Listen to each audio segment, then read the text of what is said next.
Hey, this is Max from Colorado Music Buzz. I'm here with Suicide Silence. Would you introduce yourself and explain your music? Hi, I'm Mitch from Suicide Silence. We play heavy metal. So you guys have 7 music videos to date. 7, really? I don't know yet, 7. I believe so. Which of these is your favorite, and which was the most fun to film? The most recent, the one we did for You Only Live Once, because we're in a shooting range and people are shooting at us, and we got to wear these cool blood blow-up things that were shooting blood everywhere.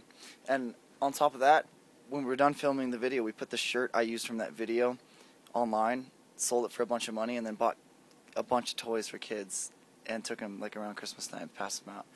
So everything about that video is a good time. Who comes up with the ideas for the music videos? You know what, me and Mark actually did when we were sitting, for the most recent one, me and Mark went to Buffalo Wild Wings and had a couple drinks and just started talking about like what would be a cool idea for a video. And we put these 2 scenarios to the song You Only Live Once and also another song, Slaves to Substance. And we came up with these really cool scenarios, and actually the same director filmed both of our ideas, and so far they're coming out amazing. Soon, within the next like month I'd say, the new video for Slaves to Substance is going to come out, and it's really cool. Really cool. So what do you think makes your band unique or stand out? I mean, the style of music we're playing isn't the ordinary heavy metal, you know. It's a little far past that, a little bit more extreme, and it's still as catchy as, I mean, you can put like a rap song or something. Like, we have the hooks, the drops, the catches, the bounciness, so I guess we stick out like a sore thumb in a good way on most tours, because it's not just one thing, it's not just that. You guys don't sound like this, you guys don't sound like that, you guys sound like Suicide Silence. And everyone knows that Suicide Silence sounds like Suicide Silence. So whenever there's like a band that tries to imitate or replicate, they realize that it's like, oh, they're just trying to be like Suicide Silence. I'll just rather listen to the original Suicide Silence. So I guess we stick out like a sore thumb. That's the best way to describe it. I don't know. Do you have a zombie apocalypse plan? Oh, yeah, many. I would go to a parking garage, and like, it wouldn't be like all of a sudden I go to a parking garage. I would wait till like zombies are kind of like spread out, not so many. And also, my zombie apocalypse consists of like slow moving zombies, not the fast ones that run, because that shit's scary. I don't like that. But when there's slow moving zombies, it's like, okay, cool, I'm gonna go to a parking garage, I'm gonna gate all of it off all the way up to the top. I mean, because there's nowhere to hide in a parking garage. You can get all the cars out of there. You can even use the cars to like board up shit. You know, I'll put 10 cars there. When you hear people walking up cars, oh, zombies are here. But yeah, I'd be on the top and have a ton of guns and like bombs and shit and just kill them. It'd be fun. I love playing Nazi zombies, so it'd be a good thing for me. What will you do if they are fast-moving zombies? Yeah, I don't want to be a part of that apocalypse. I'll probably just say kill myself. Yeah, I don't want to be a part of that. Do you have any vocal warm-ups or exercises you do before shows? Yeah, I do all these weird bubble sounds like, and I go in the bathroom, people just like laugh at me for it, but I mean, I guess it does loosen it up and makes it feel like I can like yell without like hurting me. Because there's been times I've played shows without warming up, and then coming off stage I'm like, oh fuck, like I'm scratchy. Oh no, that's not good. And especially when you play a show every day for months at a time, if it starts to get scratchy or anything like that, it's not a good thing. What's the nicest and meanest thing you've ever done for another person? The nicest thing that I've done, well, actually, I'm going to include the whole band on this, is just recently, this last Christmas, we, like I said, we sold a shirt on eBay from the video that I did with all the bullet holes and blood in it, and we generated like close to $900, and we took all that money, we went to Target, and we bought 4 shopping carts full of toys for boys and girls, and straight from there, we bought Santa bags and put all the toys in Santa bags, bought Santa hats. I went to like an orphanage, like, what was it? What do you consider that? Boys and Girls Club. Went there and passed out toys to tons of kids, and each kid ended up getting like 5 toys each. So that was really cool. It felt really good to actually be able to like give something back, because who am I to like pocket that money? Like, oh cool, thanks fans, and like pocket that money. It'd just be like selfish and retarded. But instead we went out and did something for like the community, did something for the kids, and it's our town, so. That's really admirable. Yeah, I mean, we're not trying to like, oh, we're better than you, we did nice things, but at the same time, we did something because we care about the kids. I mean, not all of us were really fortunate growing up. You know, we built what we have now.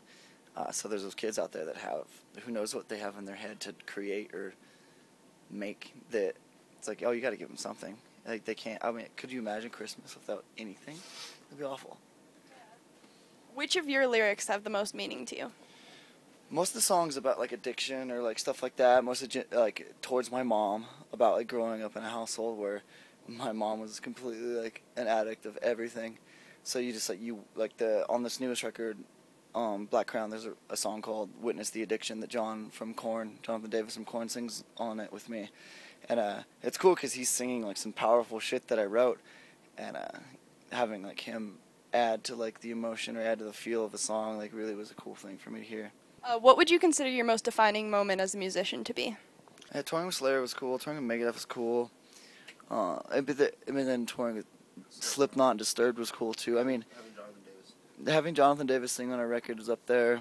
But then there's those shows you play where there's like 30 or 40,000 people watching you and everybody's bouncing, and it's like by the time the sound hits them, it turns into a wave. So everyone's bouncing on key and on time, but it just like turns into this huge wave, and that's pretty insane to watch.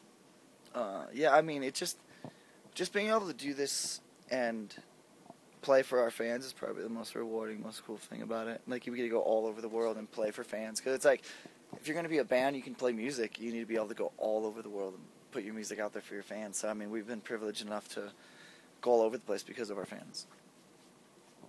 What's one thing people might not guess about you from first sight?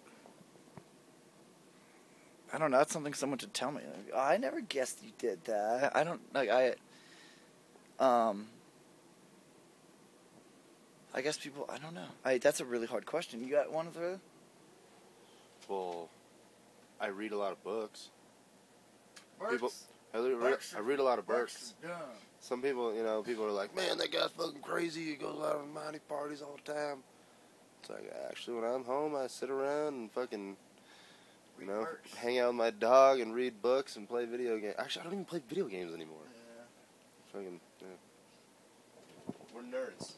Well, everyone in this band is a nerd, and most of us nerd out on, like music, and then there's video game nerds, and then there's like just nerds that. What are you doing today? I'm just researching something. Yeah. What the fuck are you talking about? This book. It's called Elegant Universe. It's about the recent updates in quantum physics and science in the world right now. It's a real thing. Elegant Universe is a top seller, #1 for a while. It's a really good book. It's really hard to read, but it's cool. Keep opening at the source. What the fuck does that word mean? It's fucking 400 pages. It took me so long to read it. Really? It's not that big of a book. Are there some interesting stories or memories associated with any of your tattoos? I mean, I've been tattooed like kind of all over the world. Here, there, but most of the time it's just the same guy that does it. So, I mean, and I've never been drunk and got tattooed. Well, yeah, that's a good idea. Let's do it. I've never been that fucking fool. But I have tattooed our guitar tech. One time everyone was super fucked up. And right above his knee, he was like, here, you can tattoo me. I don't care. So I put, what would Jesus do? Like WWJD, question mark. But instead of that, we put our drum tech's name. It said, what? WW Fupa. His nickname was Fupa. Everyone knows what a Fupa is. What would Fupa? Huh? He's in that Revolver interview too. Is he? It's about his birthday, throwing knives in the couch and shit.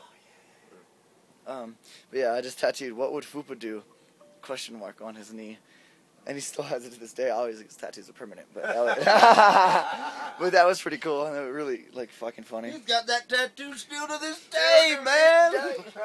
Right there above his cap of his knee. Any closing thoughts? What do you think Is it about? over yet? You guys know where the door is, right? I'm just joking. We're kidding. I keep